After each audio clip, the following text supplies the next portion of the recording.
Tom Fell struck the best score of his career, while Tom Kohler-Cadmore closed in on his maiden first-class 100 as Worcestershire continued to completely dominate Middlesex on the second day of the LV County Championship match at New Road.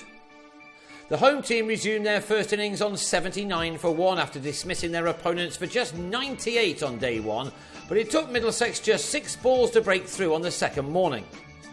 Brett D'Oliveira was the man who pulled Neil Dexter to James Franklin before he'd added to his overnight 38, while Fell used up half an hour in converting his 37 to a 50, one made off 93 balls, his 10th 4 taking the batsman to his mark.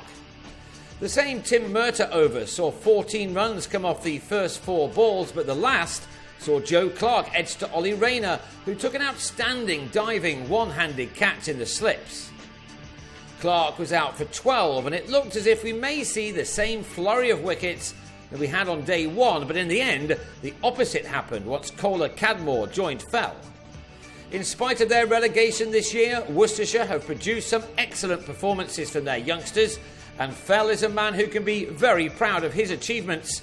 He went past 1,000 runs in the Championship this summer, a great effort in a struggling team, and he was at the age of 21 the youngest by some distance to do so.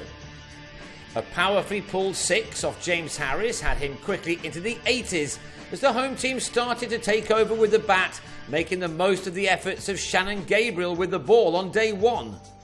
112 runs were scored in the morning session, Kohler-Cadmore heading to the break on 38, while Fell went for his dinner with 94 runs to his name, just 6 more required to register his 3rd ton of the Championship summer.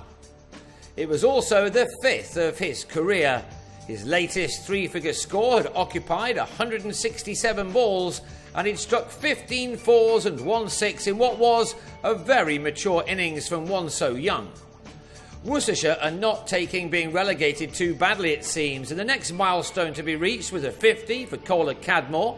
That was made with his 7th boundary from his 78th delivery. And on these two went, playing one delightful cricket shot after another on what appeared to be a placid pitch, although it didn't seem that way when Gabriel was causing mayhem on the previous day. The future for Worcestershire appears to be in safe hands on this evidence. Kohler-Cadmore looked as if he would be past his previous best of 99 sometime later in the day. That was made last year against Leicestershire, while Fell did surpass the 143 he made against this same opposition earlier on this summer in Uxbridge. Before bad light meant only 13 balls could be delivered after tea, Fell was at his 150, a wonderful innings which had occupied 232 deliveries. His boundary count was now up at 24 4s and 1 6. And his partnership with Kohler-Cadmore had realised 219 runs, the best for the county this season, when play was ended early. Middlesex, looking to secure 2nd spot in the table, have managed to get only 1 bonus point so far, and they have work to do to avoid defeat. Worcestershire will start the 3rd morning on 329 for 3 for a lead of 231, and they have Fell still there on 167 and Kohler-Cadmore on 97.